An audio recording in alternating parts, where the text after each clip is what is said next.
Hi everyone, I'm Mark Murray and welcome back to another edition of Hamilton CityVision.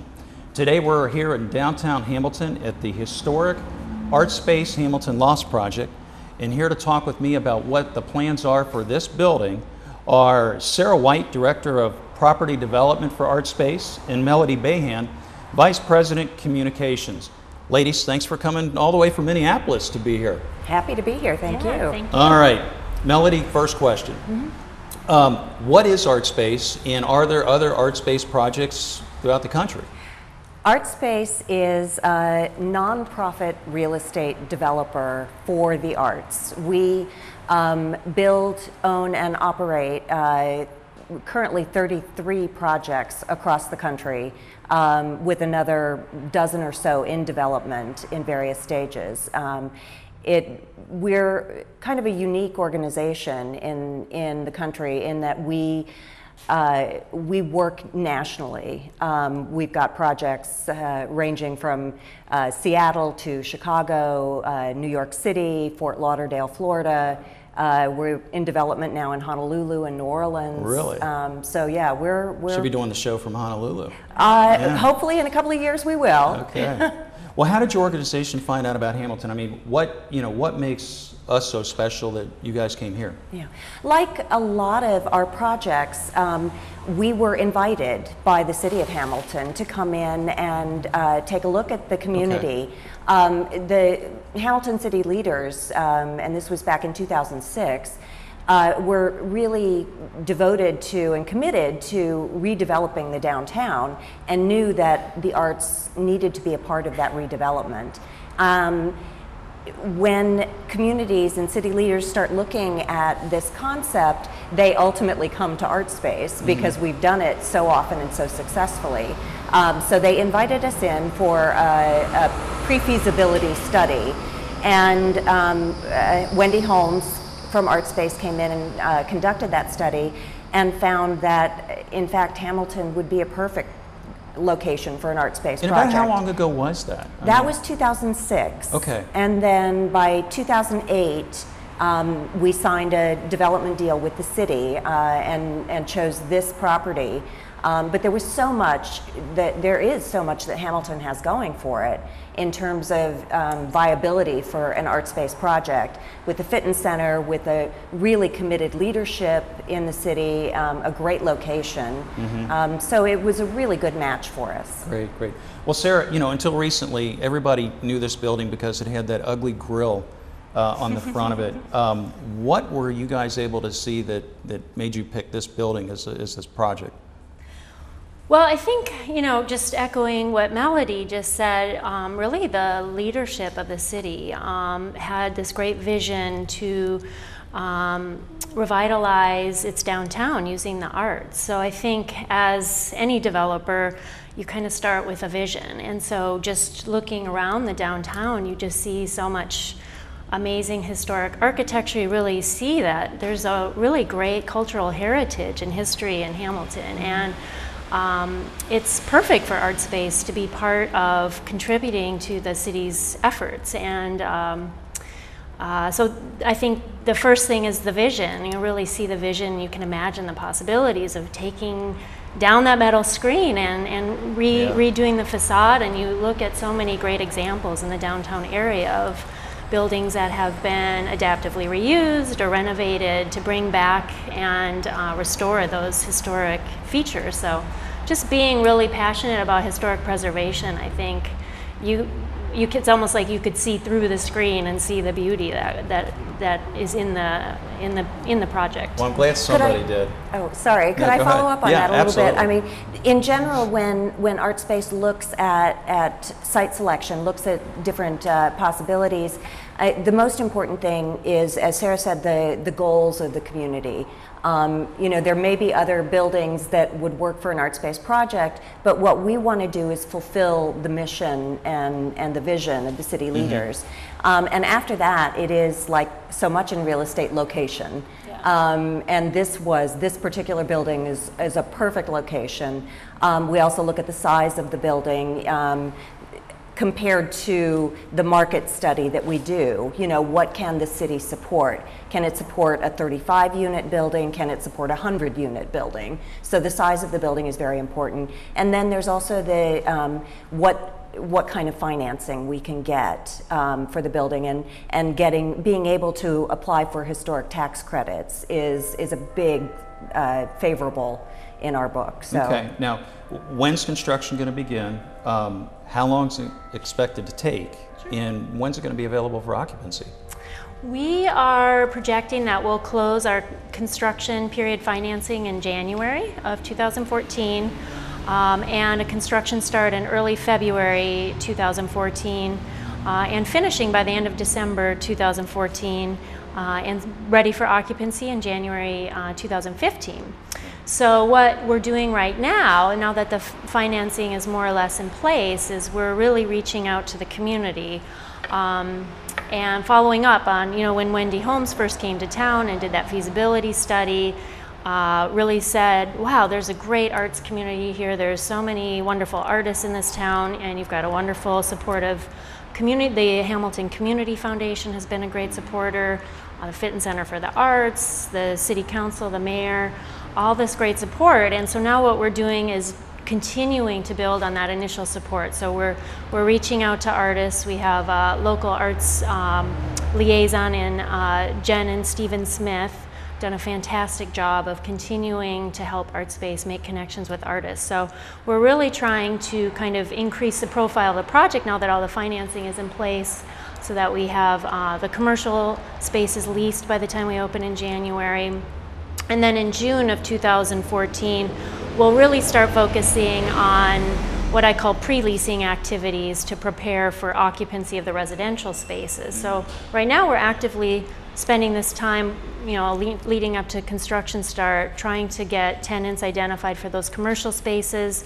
And then once we're about 50% complete, which I anticipate to be June, we'll start reaching out and doing pre-leasing activities to fill the residential spaces. So we'll have a series of meetings over the summer and fall to get people ready to start applying for the spaces, so that come January, the building will be full of activity and life and really contributing to the downtown neighborhood. Very cool.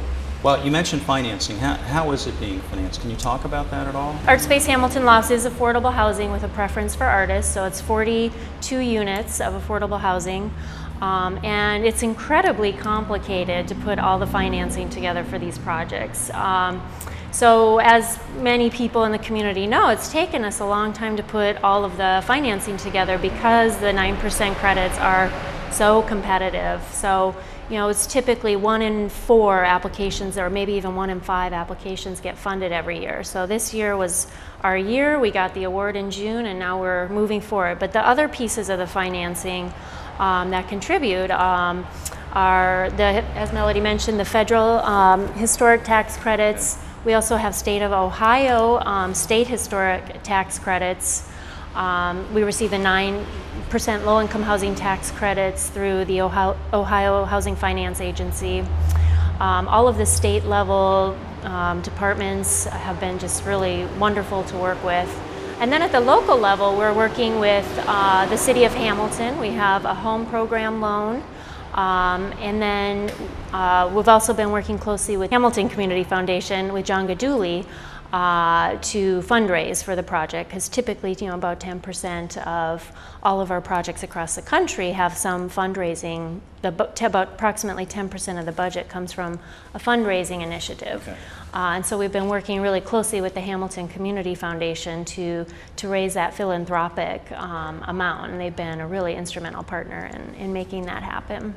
All right, now I've just got a question here about any particular legal or regulatory issues, you know, that kind of thing going on behind the scenes. Any issues there? I wouldn't say issues. They're definitely, the financing associated with the project is highly regulated. So with the home program, we have governmental reporting requirements that oversee the affordability restrictions, as well as the 9% low-income housing tax credits also have really stringent income limits, so that the tenants have to be at 60% of area median income or below.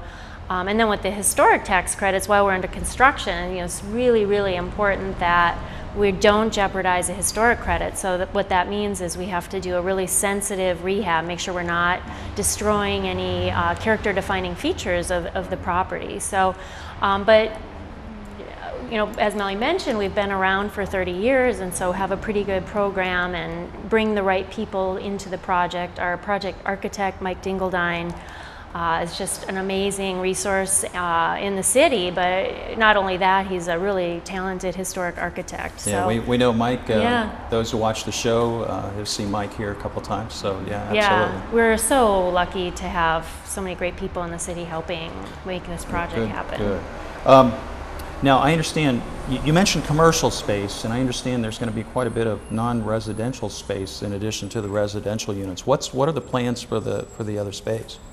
Well, on the ground floor we have, we call them commercial bays, so 3 separate commercial spaces of about 800 square feet each on the ground floor. Additionally, we have a fairly large community gallery for residents of the building. So the 3 commercial bays of 800 square foot each equal about 2,400 square feet of commercial space.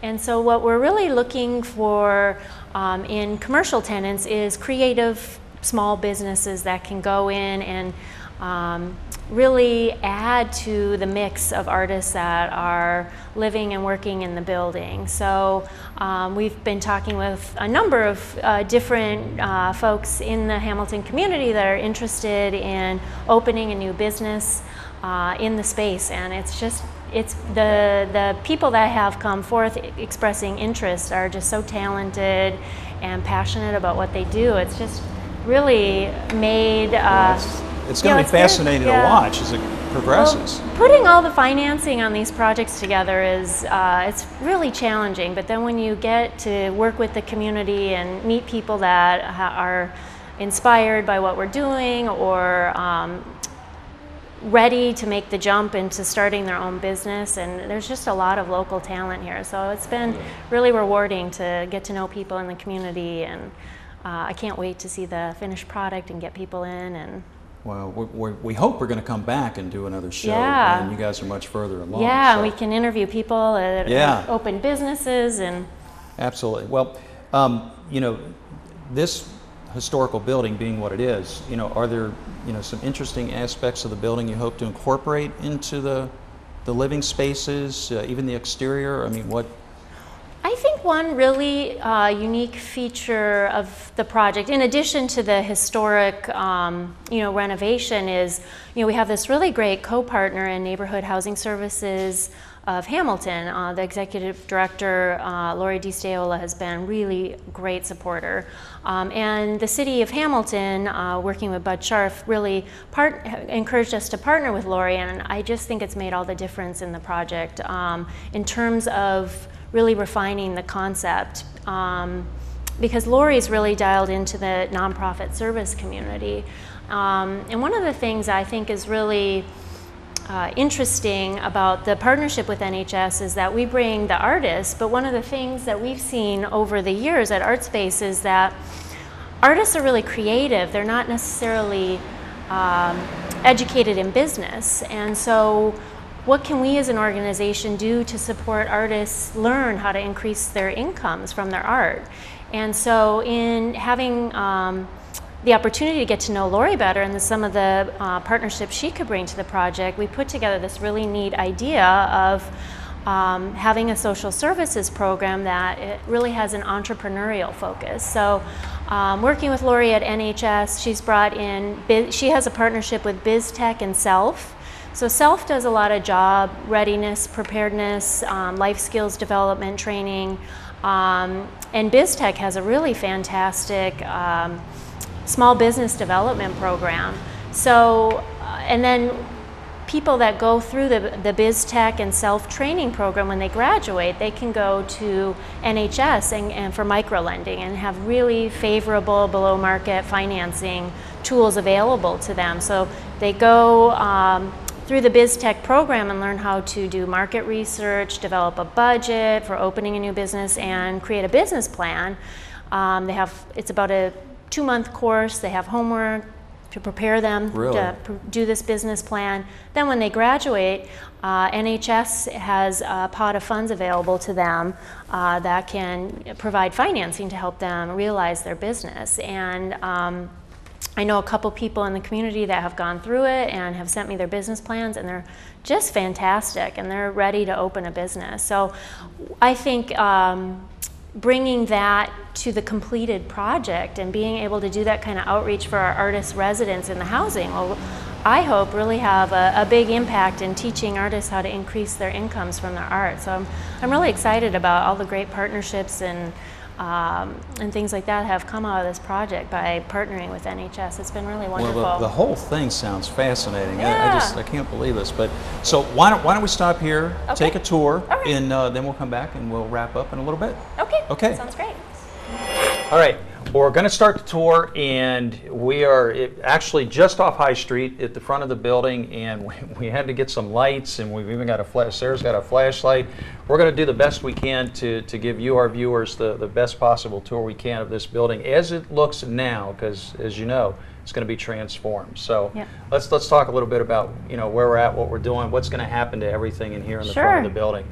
Well, I mean, as you'll get the flavor of as we walk through the building, you'll really see that this is a historically significant building, lots of wonderful features, but it's over 100 years old, so, or about 100 years old. So it's at the end of its useful life, and so what we're doing is a substantial rehab and adaptive reuse to really bring the building up to modern standards for use. So that means new HVAC, and a new use. We're doing affordable housing with a preference for artists. So we're basically taking out all the interior partition walls, reconfiguring it for housing, and then on the ground floor, basically blowing out all these existing walls and creating new commercial bays. So what you're going to see here, and then when we come back, hopefully when we're done, and what you'll see, it'll just be remarkable. We're completely modernizing, yet preserving the historic features, and just getting the building ready for a new use and a new history of service to the community of Hamilton. Yeah, I know we look at these drop ceilings here in this hallway, and of course, these aren't in fashion anymore. No, and then some of the panels are blown out, and but you look up and you see these beautiful tin ceilings. Yeah, so some of the really key features of the historic building that we're looking to restore is the wonderful facade that everyone's been able to see now that the screen has come down.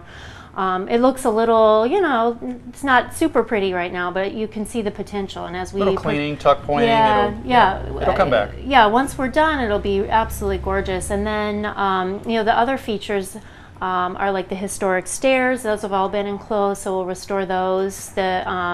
The windows, there's beautiful windows, so we'll be repairing and restoring, and in worst case scenario, recreating those beautiful windows. And then there's really great tin ceilings, so we'll be restoring those features as well. And so there's some of this we can see now? Yes, there's some of this that we can see now. It's pretty dark in here. So where we are right now, this is going to be commercial use. So this bay that's right here is about an 800 square foot commercial bay, and that's currently we're talking to folks about that. All right, for longtime Hamilton residents, I don't know if this is going to look familiar to you, but we're actually at the entrance to Pedro's. So, Sarah, what are the plans? We're going to take a look at this as it is right now, but what are the plans for the lower level space? Well, currently we don't have a firm plan for the lower level space. One of the things that I've heard just from working with Jen and Stephen Smith, our local arts liaison, and kind of talking to some other folks in the community, is that there's not a whole lot out there in terms of working studio space. So our concept with the housing is to provide live workspace. The units are a little larger, so there's space for artists to practice their craft in the unit. But what if somebody owns a house and wants working studio space outside of the house? That there's not so much that type of space. And made me think, well, we've got all this empty space in the basement, you know, maybe 5,000 or 6,000 square feet that could potentially go towards working studios. So we're really now just starting to have conversations with folks out in the community that might be interested in renting, you know, just working studio space. So I think what we'll have there is just wait for the, you know, folks in the community to come back. This is kind of space I need. This is the number of square footage. I need this kind of ventilation or this electrical load, and we'll really work closely with Mike and the city team, try and figure out the feasibility of doing something like that. But that's my hope, is that we can really maximize the basement space. Let's take a walk down and for commercial working studios. Yeah, so I mean, basically what we would be looking at is, you know, blowing out all the space, getting rid of these, you know, existing ceilings, and just taking out all of this stuff, cleaning it out, and then hopefully working with folks in the city departments and with the architect and interested artists that want to lease this as working studio space to come up with my hope is that we could come up with a configuration that would result in working studios in the basement. Lots of, you know, things here in the basement that will, you know, have to be demoed and disposed of or recycled. Goal would be obviously to recycle all this stuff. Sure. But we'll blow it out, and you see here we got these really cool historic brick walls in here. This is the old Pedro's bar, and in fact there's some unopened beer bottles down here on the bar, but I don't think I'm going to drink anything. As we look around here, there's nothing but doors and old furniture. Some of that, I guess, is going to be saved, but we're in what was billed as the Mayfair room in the Hamilton Center, and now it's storage and a mess. But this will be the resident gallery, so folks can come in, and tenants of the housing, you know, we really, the vision for the project is to really have this become a destination, to have popular, small creative businesses in the commercial spaces, and that when residents of the housing have events, we've already got a critical mass of people coming to the site because of the businesses that are located here, and that the residents of the housing will really benefit from that foot traffic, and so that when they have gallery events, there are already people coming to the building, notice, oh, there's a gallery event. Come check it out, and hopefully that'll help tenants of the housing sell their art just by having this critical mass of people that are already interested in the businesses that are located here. So I think there's going to be some really great synergies with the finished building in terms of you know, arts and creative uses. I have to admit, it's just kind of hard to believe how it's all going to look when it looks like this now. Well, it'll be fun to come back and see if it shows up in the final product. Yeah. All right, well, where to next? Where should we go? I think why don't we head upstairs, and you can kind of see where we're going to be placing some of the housing, just a feel for that. All right. What we're doing is on each floor, there's going to be units in the basement, a couple units in the basement because the basement daylights out at Market Street, so there'll be a couple units down there. And then housing units, I think there's a couple on the ground floor as well, but the bulk of the housing units will be on the upper floors of the building. And so this is pretty typical condition, seeing these historic tin ceilings.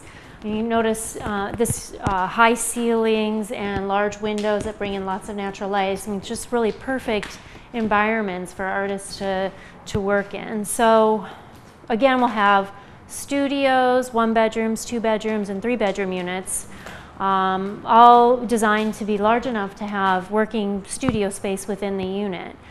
So what we'll be doing is kind of taking out these walls that are non-historic and recreating interior partition walls to accommodate residential units, recreating historic stairs, restoring skylights, restoring all these historic ceilings. These floors will be refinished, restored.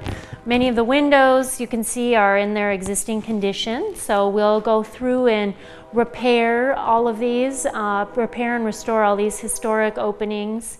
There's just really so many tremendous, beautiful features with this building. And it's funny, we're standing right here because the viewers will see an artist's rendering of one of the loft spaces, and it actually looks out over High Street at the Robinson Schwein building. Yeah, all these beautiful windows will be repaired and restored.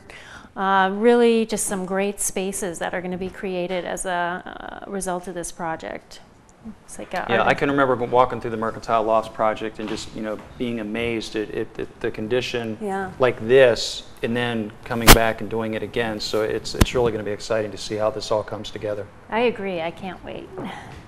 On the upper floor, you really start to see the signs of decay. I mean, really make it so essential that we're moving forward now with this, because over time these are sorts of things that kind of exponentially increase the cost to save the building. So we've got a lot of water leaking in, and that's going to cause things to rot. So part of the scope of work is going to be to secure the facade, secure the roof, get at the issue with the leaking, and then obviously these windows are not historic, so we'll try and recreate the historic windows to match. But yeah, this is, you can really see here that the effects of the weather and the leaking are really taking its toll on the building. And fortunately, the building has really good bones, so it's nothing too serious, but you can imagine over time, if left untreated, that would just become more and more expensive over time to correct these issues as the decay increases. And we're back. And what a fascinating building. This, I mean, it's just amazing to be able to see this and get the tour from Sarah. And what's really cool is to think that this is all going to come alive again. So, but in order for that to happen, how do artists go about applying to live here? The best way to, because we're not quite ready to start pre-leasing or start taking applications, so the best way to keep in touch with us is through the project website, which is artspace.org, and then you click on a link, properties, and then that will give you a option of communities to click on. You want to go to Artspace Hamilton Lofts, click on that, and that'll take you to the project website. At the bottom of the page, there's a little phrase that says get property updates, and you click on that, and then you can fill out some information about yourself and that'll get us your email address. So come June, when we're ready to start having residential leasing information sessions, we'll send out an email blast, and that will go out to everyone on our interest list, and then we'll have meetings at some place here in the city. We haven't yet kind of figured out where we'll set up our temporary leasing offices, but we'll give people in the community all the information that they need to come to the meetings. And initially in June and perhaps in August, it will just be information sessions, so people know what kind of information they need to have on hand to fill out an application. Because the housing is affordable, it's income restricted, we have pretty rigorous tenant files that we have to create to document to the federal government and other lenders that we're renting the units to eligible households. So it's things like tax returns, social security number information. You got to have all that stuff on hand for the application.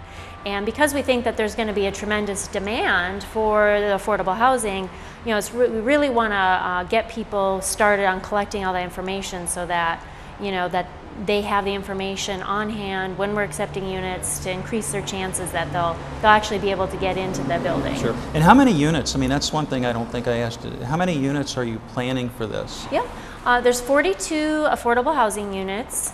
We'll have studios, 1 bedrooms, 2 bedrooms, and 3 bedrooms.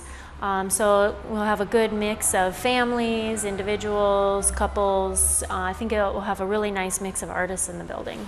Okay. Well, I always give my guests the opportunity to express any final thoughts to our viewers. So, Sarah, let's start with you, and then Melody. Since we've gotten the tax credits, it's just been so wonderful to see all the support for the project. It's really been rewarding for us as an organization, and just now knowing that we're moving the project forward and moving forward with the next phase of community outreach, getting to know people a little bit better and understand what kind of businesses are interested in opening up. I just see so much talent and potential in this town. It's just really wonderful. So it's been really satisfying. Good. It's going to be fun moving forward. Yeah. Melody. Well, in addition to signing up for property updates, as Sarah said, I would really urge people to follow this project through social media. Both the Artspace Facebook page and the Hamilton project now has its own Facebook page as well, and you can find those links on our website. But we'll be back and we'll be working with the artists here in the community to do events over the next couple of years as the project proceeds, and we're just thrilled to be here. Well, thank you both for coming out, because, you know, if it's not already apparent, we're sitting here in the lobby of this building in 100-degree heat with the lights on, and you can probably hear the trucks outside. So thank you for, because I know you got a busy schedule being in here for a couple of days, so yeah. Thanks again. And of course, I want to thank you at home for watching TV Hamilton, hometown television with a personal touch. And I want to remind you, if you miss a show or want to catch a show anytime, you can always catch us on TV Hamilton's YouTube channel. CityVision's carried there along with a lot of other offerings through TV Hamilton. And finally, from all of us here at CityVision, I'm Mark Murray. Thanks for watching.